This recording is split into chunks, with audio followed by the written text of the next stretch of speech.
এই এটা পাকা চুল নয়, লোকে ভাবছে এটা পাকা চুল, কিন্তু এটা পাকা চুল নয়, এটা তো লাইটটা পরে শাইন করছে, আমি ভাবলাম এটা পাকা চুল। But anyways, get back to the topic. এখানে পাকা চুল বাঁচতে আসিনি নিশ্চয়ই, এখানে আমি এসছি তোমাদেরকে গল্পটা বলতে। আর কোন গল্পটা? যেটা মাঝপথে ছেড়ে চলে গিয়েছিলাম। কোনটা দেখি তো বলতে পারো কিনা? আচ্ছা, আগে সবাই চলে তো আসো। আমি দেখেছি একটা জিনিস, যখন আমি আকার বাই অদিতি থেকে লাইভ আসি তখন না লোকজন কম দেখে আমাকে, কেন জানি না। বাট যখন আমি আমার প্রোফাইল থেকে মানে অদিতি দত্তা থেকে লাইভ আসি তখন প্রচুর লোকে দেখে। মানে what is the difference I don't understand. But ঠিক আছে, পরে আমি শেয়ার করি, তারপরে তোমরা আসো। বাট আমার মনে হয় যখন আমি কথা বলছি সেই সময় যদি তোমরা একটু টকবক করে ফুটে ওঠে না, আমার খুব ভালো লাগে। I'm back friends, back with the story of समुद्र मंथन। आ गई हूँ वापस आप सबके लिए समुद्र मंथन की कहानी लिए। और आज का जो टॉपिक था, आप लोगों ने पहले सुना था कि वहां जब समुद्र मंथन हो रहा था तब विष्णु जी ने अपने पीठ पे मंदरा पर्वत को पकड़ के रखा था ताकि वो पीवॉट का काम करे, और उसी के हिसाब से वो जो मंथन हो रहा था उनके पीठ पर हो रहा था, वो कूर्म अवतार था। तो उसके बाद जो सिचुएशन होता है वो ये कि वासुकी नाग जो है वो उसका जो मुंह है वो असुरों की तरफ है और पूंछ देवताओं की तरफ है, और वो रस्सी का काम कर रहे हैं। तो यहाँ तक मैंने कहानी सुनाई थी, যেখানে আমি গল্পটা বলেছিলাম পূর্ব পার্টটা, সেটা আমি বলে দিই একবার। এর আগে যে পার্টটা আমি বলেছিলাম যে ওইখানে সমুদ্র মন্থন হচ্ছে। সমুদ্র মন্থন কোথায় হচ্ছে? ক্ষীর সাগরে। ক্ষীর সাগর কি? দ্য মিল্কি ওয়ে, আমাদের যেটা আকাশগঙ্গা বলি আমরা, সেখানে সমুদ্র মন্থন হচ্ছে। এখানে একটা বিশাল সমুদ্র, আকাশগঙ্গা মানে একটা বিশাল বড় সমুদ্র, সেখানে সমুদ্র মন্থন হচ্ছে। এবং সেখানে সমুদ্র মন্থন করছে কারা? দেবতারা এবং অসুররা দুজনে মিলে। এবং সেই যে সমুদ্র মন্থন হচ্ছে সেখানে বাসুকী নাগ দড়ি হয়েছে, মন্দরা পর্বত তার ডাঁটিটা হয়েছে, আর নিচে মন্দরা পর্বত যাতে ধরে রাখা যায় সেই কাজটা করছেন স্বয়ং বিষ্ণু, যাকে ছাড়া এই পৃথিবী কল্পনা করা যায় না, যে আমাদের পালনহার, যে বারবার আবির্ভূত হয়েছেন, কখনো কৃষ্ণ রূপে, কখনো রাম রূপে, কখনো বামন রূপে। সে কিন্তু ওই যুগে কূর্ম অবতার হয়ে জন্মেছিল। কূর্ম মানে কচ্ছপ, যার গতি ধীর, যার বর্ম ভীষণ শক্ত, যার আয়ু সীমাহীন আয়ু, সেই রকম একটি জীব হয়ে বা সেই রকম একটি জীবের আকারে কিন্তু স্বয়ং শ্রীহরি আবির্ভূত হয়েছেন। এই তাড়াতাড়ি চলে আসো তো, অনেকক্ষণ হয়ে গেল। আমি বলেছি যে 45-এ শুরু করব, বাট আমি একটু আগে এসছি, ঠিক আছে? হ্যাঁ, বাট তোমরা তাড়াতাড়ি আসো, নাহলে তো গল্পটা মিস করে যাবে। কি আমি তো চেষ্টা করি তোমাদের কাছে যে মুহূর্তে একটু ফাঁকা পাচ্ছি, মানে যে মুহূর্তে আমার মনে হচ্ছে যে হ্যাঁ এখন এইটুখানি গ্যাপ আমি পেয়ে যাব, সেই মুহূর্তে আমি তোমাদের কাছে চট করে ঢুকে পড়ছি। কেন? তার কারণ হলো আমি তো গল্পটা শোনাতে প্রচন্ড ভালোবাসি, আর যেভাবে আমি রেসপন্ড ব্যাক পাচ্ছি, যেভাবে তোমরা এগিয়ে আসছো এই গল্প শুনতে, সেটা আমার কাছে আরো বেশি প্রিয়। এমনকি আজকে আমার খুব আনন্দ হয় যে আমরা যে পোস্টকার্ড লেখা, ইনল্যান্ড লেটার লেখা ভুলে গেছি, সেই পোস্টকার্ড এবং ইনল্যান্ড লেটারও এসে পৌঁছচ্ছে আমার কাছে। এবং যারা এই গল্প শুনতে ভালোবাসছে তাদের ভালোবাসা এই রূপে আবার আসছে। তার মানে পোস্ট অফিসেরও কিন্তু একটা অবদান এই গল্প শোনানোর মধ্যে থেকে যাচ্ছে। সেজন্য খুব ভালো লাগছে আমার যে পুরনো একটা প্রথা, পুরনো একটা ভালো লাগা, পুরনো একটা মাধ্যমকে আমরা আবার ঘুরে ঘুরে পাচ্ছি। যদিও এটা খুব স্লো প্রসেস, বাট স্টিল আজকের জন্য খুবই স্লো। অনেকে হোয়াটসঅ্যাপে লিখছে, অনেকে ফেসবুকেও লিখছে ডিরেক্টলি, অনেকে মেসেঞ্জারে এসে মেসেজ করছে। বাট আমি বলবো ফেসবুকে যারা লিখছো তারা বোল্ডলি লেখো, ঠিক ভুলের বিচার না করে লেখো। আর আমি যদি কিছু ভুল বলি সেটাকে আমাকে রেকটিফাই করো, সেখানে আমাকে শেখাও। আমার খুব ভালো লেগেছিল আমি যখন মহাভারত মন্ত্র পড়ছি, সেই সময় আমি বোঝাতে পারছিলাম না পাণ্ডুরোগটা, তো আমাদেরই এক কাকু সুকুমার দাস কাকু কিন্তু এসে আমাকে মিনিংটা বুঝিয়েছিল, তো ওখানে কিন্তু আমারও শেখা হয়েছিল। So we are all in a learning process, हम लोग सब कुछ ना कुछ सीख रहे हैं और हर दिन कुछ सीखते हैं, हर मुहूर्त में कुछ सीखते हैं। तो सीखने की कोई सीमा या परिसीमा नहीं होती। तो आप लोगों को अगर कुछ मुझे बोलना है तो बेझिझक एकदम फेसबुक पे आके आप फ्रंट बोलिए, मुझे अच्छा लगेगा। अगर मैं कुछ गलत बोल रही हूँ तो वो भी मुझे समझा दीजिए, अगर मेरी कोई कड़ी छूट रही है तो वो भी मुझे बता दीजिए, तो मुझे बड़ा अच्छा लगेगा कि मैं कुछ सीख रही हूँ, है ना। तो यही बात है। और आप लोग इस बीच में कॉल नहीं करें तो अच्छा है, क्योंकि मैं आपको कहानी सुना रही हूँ और इस फोन में at the same moment phone पकड़ना थोड़ा सा मुश्किल हो जाता है। और Abhay Dey ji, thank you for joining. अच्छा लग रहा है कि आपने ज्वाइन किया है। Nice to see you. Please रहिएगा आखिर तक, क्योंकि आज की जो कहानी है वो हमारे जीवन से जुड़ी हुई है, हमारे जीवन की व्यथा से जुड़ी हुई है।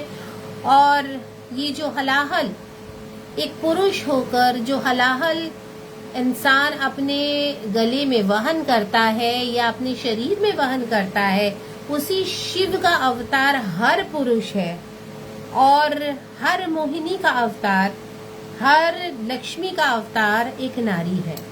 तो जहाँ पे पुरुष और प्रकृति का मिलन होता है वहीं से, जी हाँ बिल्कुल वहीं से जीवन का संचार होता है। तो ये हमारी जीवन की कहानी है, हमारे अपनी शरीर की कहानी है, हमारे अपने देश की कहानी है और हमारी मिट्टी की कहानी है।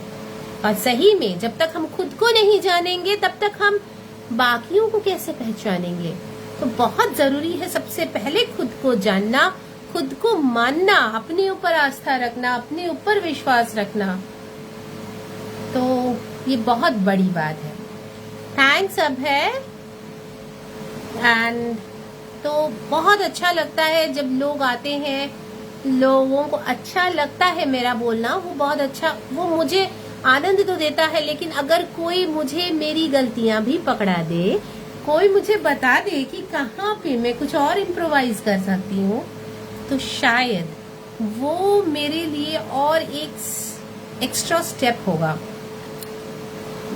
तो चलते हैं आगे। कहानी में 45 हो गया है और मुझे लगता है कि लोगों को ज्वाइन कर लेना चाहिए। जितनी देरी से आप आओगे उतना कहानी मिस कर जाओगे भाई। पहले तो दादा दादी की कहानियां आया करता था, विक्रम वेताल आया करता था, अब कहाँ है वो सब?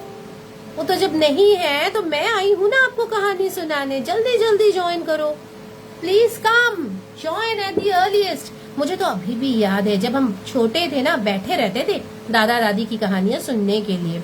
अशोक कुमार जी आया करते थे, दीना पाठक जी थी, और बड़ा ही मजा आता था दादा दादी की कहानियों में। कितनी सारी सरल बातों के माध्यम से, छोटी छोटी कहानियों के माध्यम से हम लोगों को बताया जाता था जीवन का दर्शन, मॉरल साइंस।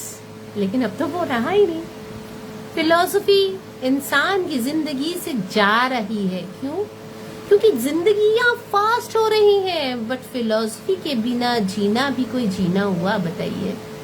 अगर मेरा कोई आदर्श नहीं है, मेरे चलने का कोई मार्ग निश्चित नहीं है, तो मैं कहीं ना कहीं जाके रुक जाऊंगा, कहीं ना कहीं जाके भटक जाऊंगा। तो उससे मुझे बचना है। আমার মনে হয় আগে আমাদের প্রচুর প্রচুর গল্প শোনানোর জায়গা ছিল। আমাদের বাড়িতে দাদু ঠাকুমা গল্প শোনাতো যেরকম, আর দূরদর্শনে দাদা দাদি কি কাহানিয়া আসতো রোববার রোববার। তো সেখানে প্রচুর ছোট ছোট গল্প, পঞ্চতন্ত্রের গল্প, তারপরে বিক্রম বেতাল, এসবের মাধ্যমে কিন্তু প্রচুর আমাদের ফিলোসফিক্যাল কথাবার্তা বা মরালিটির কথাবার্তা কিন্তু বুঝিয়ে দেওয়া হতো এবং মানুষ কিন্তু সেটা নিয়ে এগোতে পারতো। কিন্তু এখন এত ফাস্ট লাইফ, এখন মানুষ দৌড়াচ্ছে হয় সায়েন্স, না হলে কম্পিউটার, না হলে এই ম্যানেজমেন্ট, না হলে ওই ম্যানেজমেন্ট।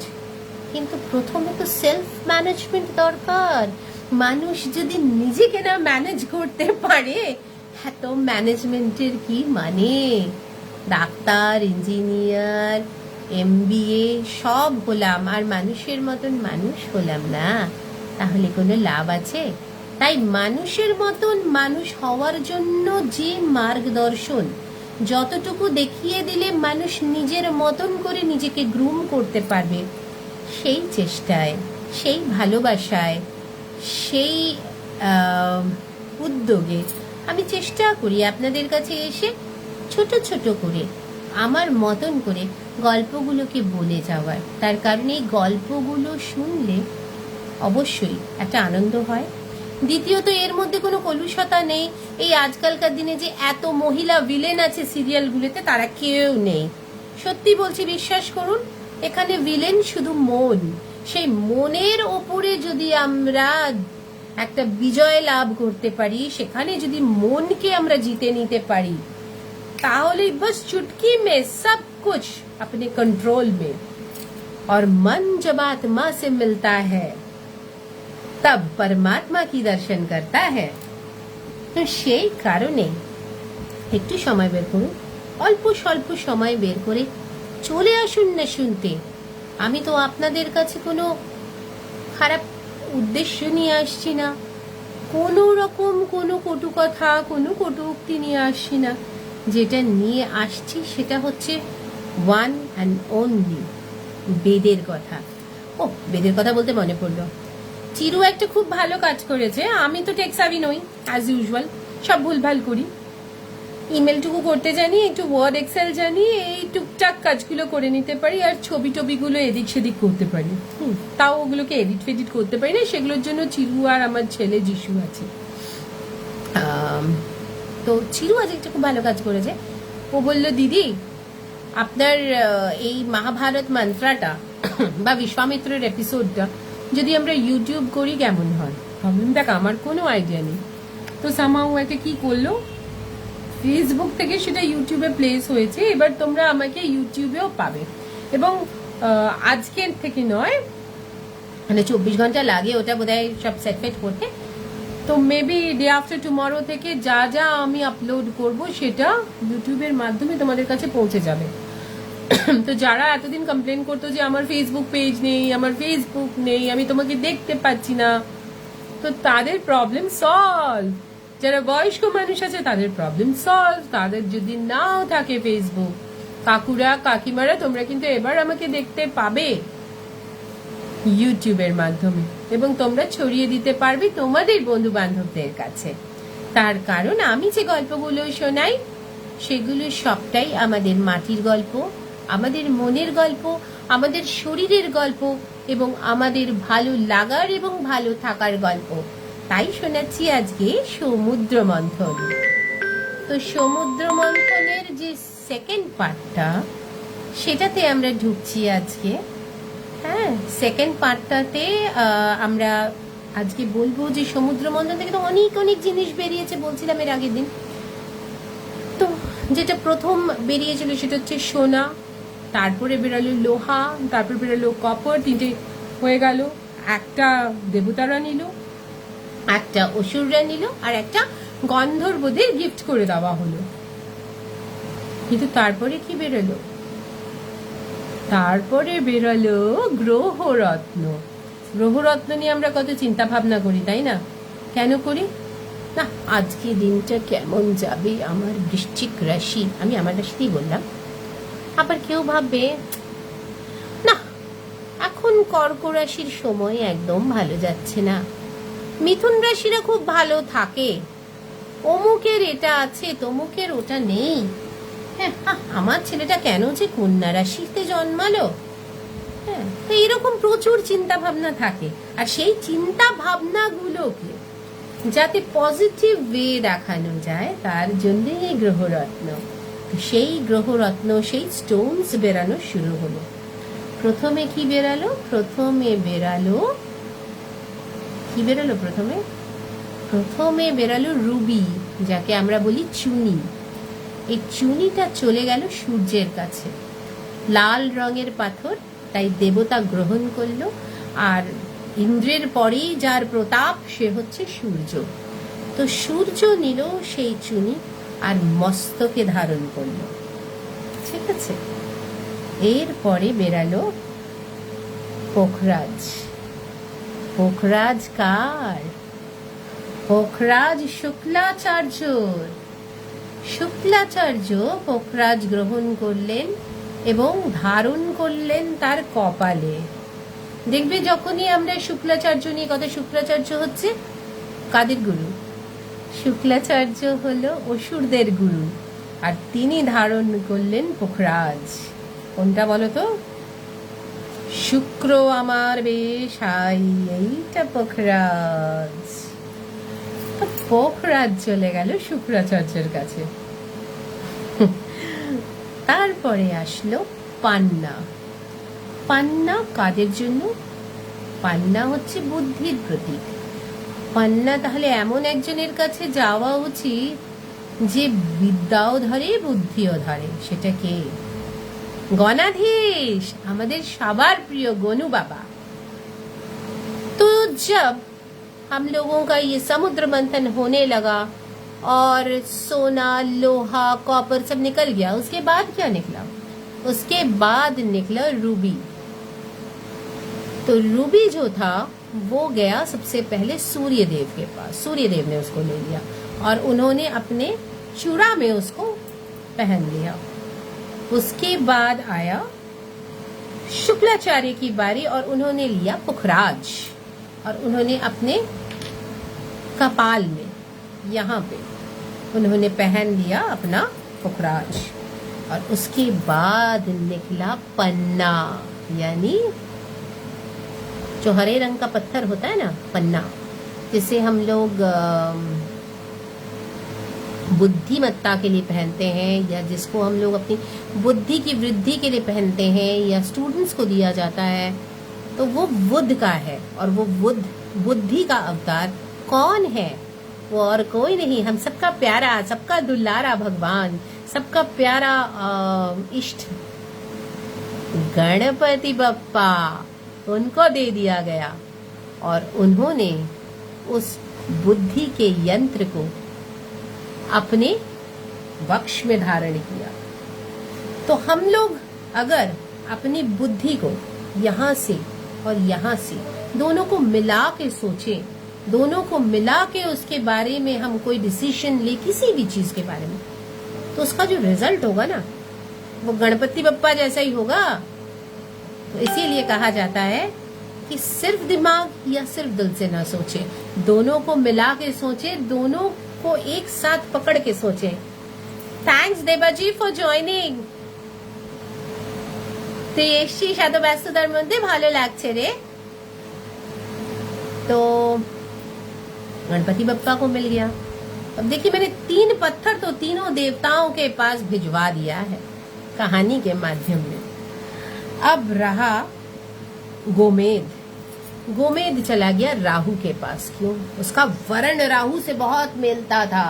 राहु को लगा ये मेरे ही लिए है, तो গোমেদটা চলে গেল রাহুর কাছে। তার কারণ রাহুর যা গায়ের রং আর গোমেদের যা রং সেইটা কিন্তু একদম এক। সেই কারণে রাহু গোমেদটাকে প্রায় কেড়েই নিল। এবার এখনো দেবতাদের যে রাজা ইন্দ্র, তার কাছে কিন্তু কিছু এখনো পৌঁছায়নি। আর সে সবসময় ঈর্ষাতুর। সে কি পাবে? মন্থন হয়ে চলেছে, মন্থন হয়ে চলেছে, বেরালো ডায়মন্ড, হিরে চকচক করছে এবং তার মধ্যে দিয়ে যত রোশনাই পাস করা হচ্ছে, বিভিন্ন রকমের আলোর ফুলকি উঠছে। এটা তো আর কারোর হতেই পারে না, এটা অন্য কারোর কাছে যাবে কি করে? আরে বাস, দেবতাদের রাজা পাবে এটা, আর সেটা পাবে इंद्र। तो इंद्रदेव को मिल गया डायमंड, हीरा। क्यों? क्योंकि इतना अनमोल रतन जो था वो, और जो व्यक्ति इतना ईर्ष्यातुर है, जो अपने में इतनी सारी बुराइयों को पाल रहा है, उसको तो चमक की आशा होगी ना, तो वो उस चमक के पीछे भागा। और वो रहा हमारे बहुत प्यारे, बहुत बहुत ही दुष्ट और बहुत ही दिमाग से सोचने वाले मैनिपुलेटिव भगवान के पास, जो अपने को छोड़ के किसी और का नहीं सोचता, इंद्रदेव के पास। तो ये है, भगवान बन जाना बहुत आसान है, बट भगवान बने रहना बड़ा कठिन। भगवान बन जाना बड़ा आसान है, भगवान बने रहना बड़ा कठिन। आपको नौकरी मिल गई है, बहुत आसान है नौकरी मिलना, 4 जगह अप्लाई करेंगे, 2 लोग तो हाँ बोल ही देंगे, लेकिन उस नौकरी को कंटिन्यूएशन में रखना और आखिर तक लड़ना, वो बड़ा कठिन है। तो यही है जहां पे इंद्रदेव को कमजोर आपको करना होता है, और इंद्रदेव को कमजोर करने के लिए आपको डायमंड धारण करना पड़ता है। भैया अमिताभ बच्चन को भी धारण करना पड़ा था डायमंड, जब उनका भाग्य साथ नहीं दे रहा था, तो इंद्रदेव के शरण में तो वो भी गए थे। उसके बाद है नीला, नीले रंग का पत्थर। देखने में तो बड़ा ही अच्छा लगता है, पर वो सबको सूट नहीं करता। একটা নীল রঙের পাথর কিন্তু ম্যাক্সিমাম লোককে স্যুট করে না। সেই পাথরটা কিন্তু একজন দেবতাই ধারণ করতে পারে, কিন্তু তাকে কিন্তু দেবতুল্য বলা হয় না।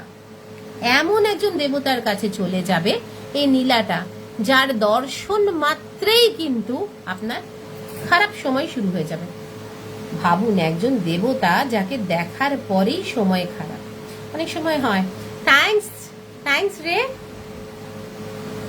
দেবাজি, ভালো লাগছে, শুনতেও ভালো লাগে, তাতে প্যাম্পার্ড হই।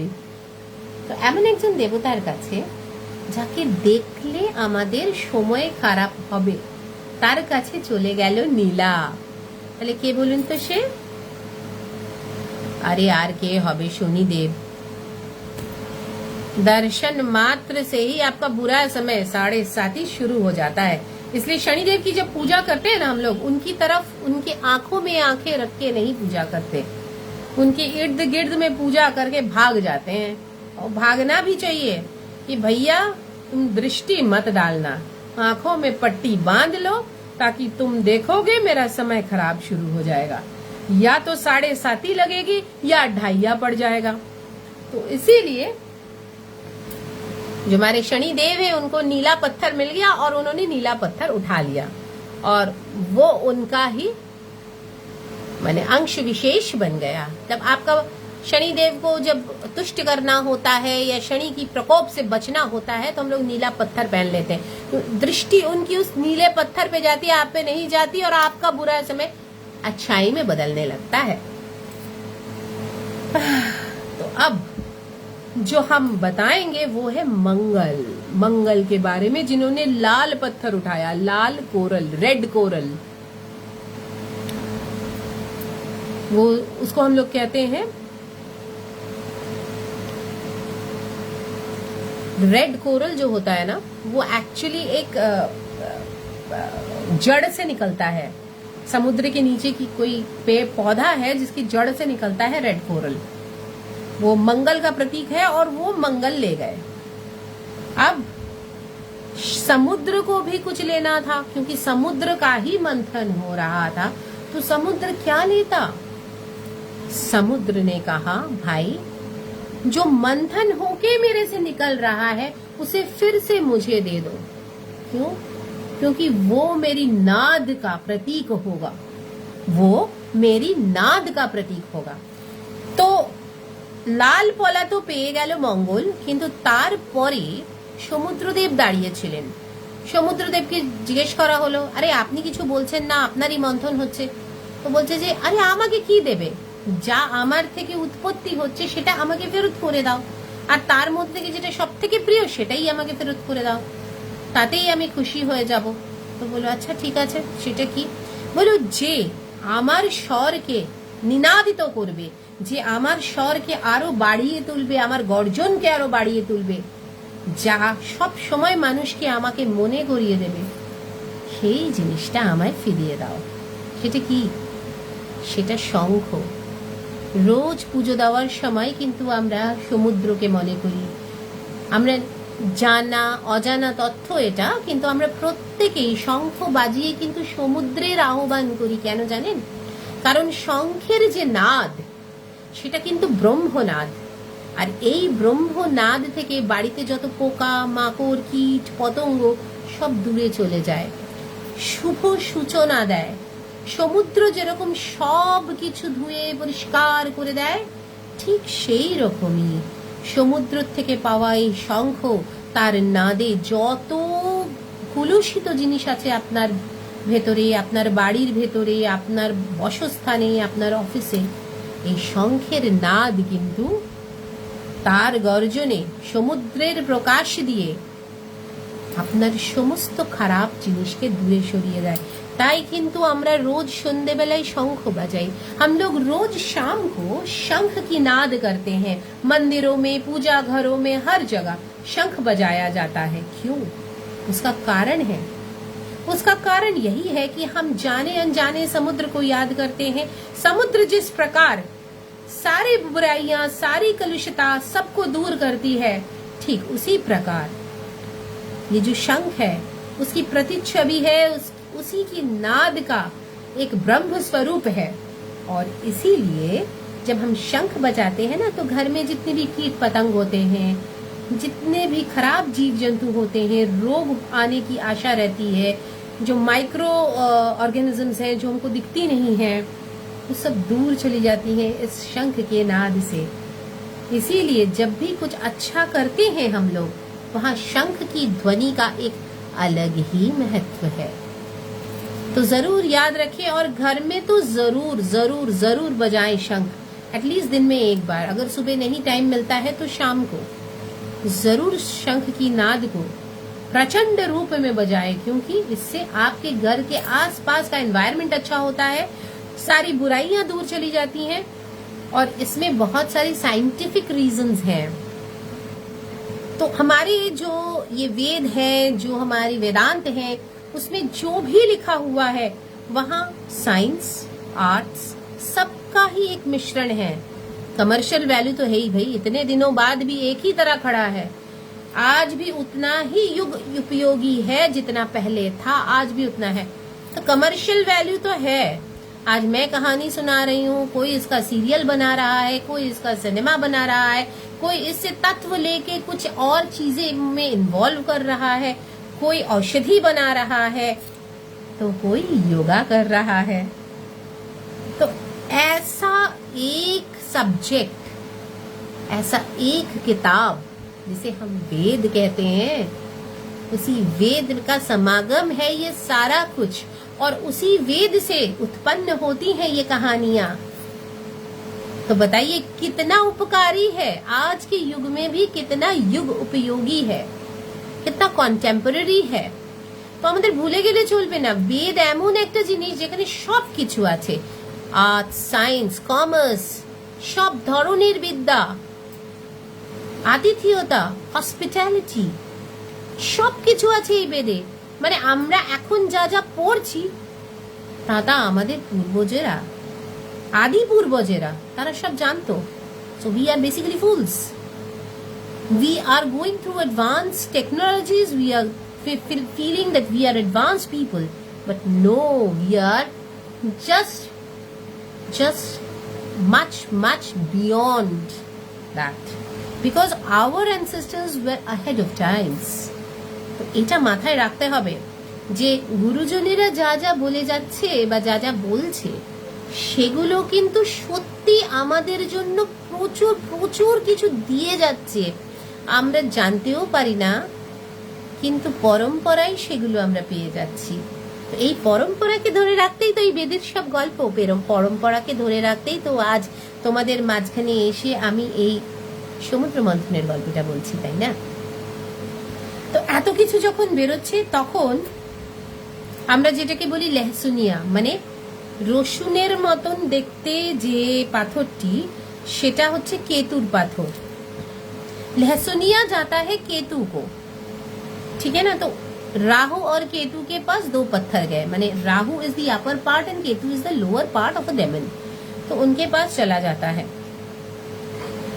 एंड एमेथिस्ट एमेथिस्ट एक ऐसा पत्थर है जिसका वर्ण बैगनी है। इसको लवण पत्थर भी कहा जाता है। मतलब इसका लिंक कहीं पे सॉल्ट के साथ है, बिकॉज ये समुद्र के नीचे से ही निकला था। तो इसका एमेथिस्ट चला जाता है राजा बलि के पास। ये राजा बलि कौन था? बताइए बताइए, राजा बलि कौन था? अरे राजा बलि को भूल गए आप लोग, जिनसे विष्णु जी ने 3 पाद जमीन मांगी थी। वही तो थे असुरों के राजा, राजा बलि। अति दर्पे हतालंका अति मानी चकौरवा अति दाने बलिर्वध अति सर्वत्र गर्हितम। तो बलि राजा बहुत बड़े दानी थे। जैसा हम कर्ण के बारे में जानते हैं ना महाभारत में, ठीक उसी प्रकार राजा बलि भी बहुत दानी थे। वो सोचते थे कि मेरे से ज्यादा दान कोई कर नहीं सकता, इसीलिए तो उनको स्वर्ग का राज मिला था ना। जब इंद्रदेव को हटाया गया था उस आसन से, तो बलि राजा को ही तो मिला था वो आसन। तो राजा বলি পেলেন তখন এমেথিস্ট। কিন্তু এমেথিস্ট পাথরটা খুব রেয়ার একটা পাথর। এটা লবণ থেকে তৈরি হয়, মানে যেখানে লবণ জমতে থাকে সেখান থেকে তৈরি হয়। তাই জন্যই এটাকে একটা পার্পল একটা ধরনের পাথর, যেটাকে बैगनी लवण पत्थर भी कहा जाता है। তো এরকম একটা পাথর। আর সেই কারণে বলি রাজা তো প্রচন্ড দানি ছিলেন। বলি রাজার কাছে এই পাথরটা যায়, যে কিন্তু অসুরদের রাজা। এবার স্বর্ণ, ইস্পাত, কপার সব চলে যাচ্ছে, আবার রূপো চলে আসলো। এবার রূপো যখন আসলো, তখন সেই রূপোটা না দেবতাদের খুব কাছের মনে হলো, না মনে হলো সেটা কোনোভাবেই অসুররা নেবে। তাহলে রূপো কাকে দিতে হবে? আবার গন্ধর্বের রাজার ডাক পড়লো, গন্ধর্বের রাজাকে রূপো দিয়ে দেওয়া হলো। কি জানি আমার গন্ধর্বকুলে জন্ম কিনা, তার কারণ আমার সবকিছু না রূপোতে পড়তে ভালো লাগে, হয়তো ওটা দেখেই অভ্যস্ত আর কি। মজা করছি। তো এইভাবে জিনিসগুলো সব ভাগ হচ্ছে, এত জিনিস, এবং তার মধ্যে থেকে বেরালো আর একটা জিনিস, বেরালো যোগ। যোগ চলে গেল দেবতাদের কাছে। যোগ মানে আমরা যে যোগ করি, আমরা যে ধ্যান করি, সেটা গেল দেবতাদের কাছে।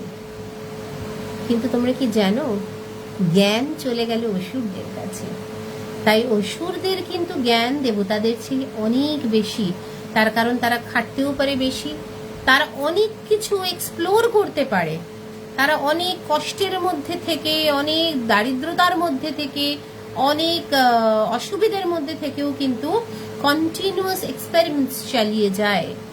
সেই কারণে জ্ঞানের দেবী সরস্বতী কিন্তু চলে গেল অসুরদের কাছে, আর দেবতাদের কাছে রয়ে গেল শুধুমাত্র যোগ। যোগ মায়া আর জ্ঞান কায়া। তো মায়া আর কায়া আলাদা হয়ে গেল। भावो, तो माया और काया को अलग होना था, ये डेस्टिनी था।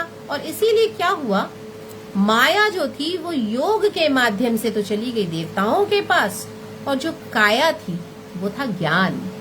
इंसान का ज्ञान ही इंसान को आगे लेके जाता है, और मोह माया योग ये भी एक माध्यम है मनुष्य को आगे लेके जाने का। लेकिन बिना ज्ञान के योग किसी काम का नहीं है। तो देवता और असुर जब साथ मिलते हैं, उस समय जो शक्ति तैयार होती है उसको ही कहते हैं अंतर शक्ति। क्यों? क्योंकि उस समय एक द्वंद्व जरूर होता है अच्छाई और बुराई का, भला और बुरा का। तो तभी एक माध्यम तैयार होता है जहां शक्ति आती है इंसानों में। और यही चीज है जो हम लोगों को अपने में समेट के रखना है। धैर्य चला गया देवताओं के पास, धैर्य देवतारा निये गेल, আর কৌশল্য, কৌশল্য পেল কিন্তু অসুররা। মানে কৌশল্য মানে যে কোনো কাজ করার যে কলা কুশলী, সেটা অসুরদের কাছে। तो जो धैर्य था वो देवताओं ने ले लिया। हमको पता है जो देवता है ना, वो बड़ा सुस्त होके संभल के एक स्टेप लेता है, सोचता रहता है। बड़े बड़े जो ऑफिशियल्स हैं, अब देखिए गवर्नमेंट ऑफिसर्स में जाइए ना, काम करने में कितना टाइम लगता है भाई। बहुत टाइम लग जाता है, वो सोचता रहता है भला करूं ना करूं, करूं ना करूं। तो इसीलिए वो धैर्य में बैठा रह जाता है, काम आगे बढ़ता नहीं है। और जो कला कुशली होगा, जिसमें कला का भाव ज्यादा होगा, वो बंदा काम करके गुजर जाएगा। बांग्ला में बोले धौर तख्ता मार पेड़े। तो वही चीज है। और ये जो असुर थे उनको मिल गया ये कला कुशली, और ऐसे ही चलता रहा। प्रेम मिला देवताओं को और वात्सना मिला असुरों को। जो प्यार था वो देवताओं को मिल गया। क्यों? देखने में सुंदर है भाई, बड़े ही हैंडसम हुआ करते हैं देवता लोग, तो उनके पास चला गया प्यार। तो देवता देखते सुंदर, এটা তো ভেবে কোনো লাভ নেই অসুররা দেখতে ভালো না ভাই। হ্যাঁ, আমরা যখনই একটা অসুর কল্পনা করি, কেরম অসুর, মাথার উপরে দুটো শিং, দাঁতগুলো বেরানো, হ্যাঁ, ভালো লাগে না, বড় বড় গোপ, এই বাবরা কি আসরিক চেহারা। তাই এদের কাছে যায় বাসনা, আর ভালোবাসাটা চলে গেল দেবতাদের কাছে। তো that is how things goat divided. And সেই কারণেই যেটা হলো সেটা এই যে প্রত্যেকটা জিনিস কিন্তু আমরা দেখতে পাচ্ছি ইকুয়ালি ডিস্ট্রিবিউট হচ্ছে। এবার এইভাবে ডিভাইড হতে হতে হতে হতে আমরা দেখতে পাচ্ছি যে প্রচুর জিনিস কিন্তু ভাগ হয়েছে, প্রচুর জিনিস ভাগ হয়েছে। তো এই প্রচুর জিনিস ভাগ হওয়ার মাধ্যমে আরো অনেক কিছু আসছে আমাদের কাছে, আরো অনেক জিনিস আছে যেগুলো ভাগ হবে বা ভাগ হতে চলেছে, সেগুলোর বিষয়ে আমি বলবো। কিন্তু আজকে মনে হয় অনেকক্ষণ বলেছি। এইটা কি অ্যাবজর্ব করো, এটা নিয়ে ভাবো, চিন্তা করো, মাথায় প্রশ্ন আসলে আমায় করো। বারবার বলছি শুধু ভালো বলো না, বলো তোমরা আরো কি জানতে চাও, বলো কোথায় কোথায় আমি কোন কোন জিনিসটা বলিনি সেটা আদৌ বলবো কি না, না আমি ছেড়ে চলে যাব, সেটা তো আমারও জানতে হবে। तो जो उस पार बैठे हैं मेरे दोस्त, उन सब के लिए आज बस इतना ही। फिर मिलूंगी आप लोगों के साथ, कभी महाभारत मंत्रा तो कभी आपके लिए ले आऊंगी समुद्र मंथन की कहानियां। बट तब तक विचार करिए, संसार में हम सब समुद्र की मंथन ही कर रहे हैं, चाहे वो घर में हो, ऑफिस में हो, बाहर दोस्तों के बीच में हो, हर जगह हम लोग अपने अंदर की जो शक्तियां हैं उनको एक्सप्लोर कर रहे हैं। तो समुद्र मंथन से जो पत्थर निकल रहा है, जो लोहा निकल रहा है, जो सोना निकल रहा है, जो अश्व निकल रहा है, जो हाथी निकल रहा है, और जो जो सामान निकल रहा है, विष निकल रहा है, हलाहल निकल रहा है, अमृत निकलेगा, वो सब क्या है?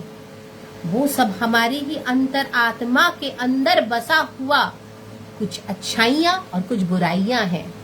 उनको हम लोग एक्सप्लोर करते हैं अपनी दिनचर्या में, अपने रोजमर्रा की जिंदगी में। तो बस उन्हीं को एक्सप्लोर करते रहिए, सोचते रहिए इस समुद्र मंथन के बारे में। जरूर मिलेंगे बहुत जल्दी समुद्र मंथन के साथ। मैं अदिति, आप सबकी प्रिय मित्र। धन्यवाद। তো আমি আবার চলে আসবো তোমাদের জন্য সমুদ্র মন্থনের শেষ এপিসোড নিয়ে। কবে এখনই বলছি না, তার কারণ সময়ের ফাঁক পেলেই চলে আসবো, কিন্তু গল্পটা নিয়ে আসবো যাতে সবাই মিলে আনন্দ করতে পারি, জানতে পারি আমাদের ভেতরের ভালো মন্দ গুণ অবগুণ সবকিছু। কারণ সমুদ্র মন্থন মানে তো আর অন্য কিছুই নয়, নিজেদের ভেতরটাকে এক্সপ্লোর করা। আমার ভেতরে কি ভালো আছে, কি খারাপ আছে, কোনটা পাল্টাতে হবে, কোনটাকে নতুন করে গড়ে তুলতে হবে, তার গল্পই হচ্ছে সমুদ্র মন্থন। তাই অপেক্ষা করো, ভাবতে থাকো সংসারের সমুদ্র মন্থন নিয়ে আমার সমুদ্র মন্থনের গল্পটি কি মিল খুঁজে পাও। জানিও কিন্তু পরের দিন, খুব খুশি হব। ততক্ষণ অবধি tata, bye bye, see you, love you all, by.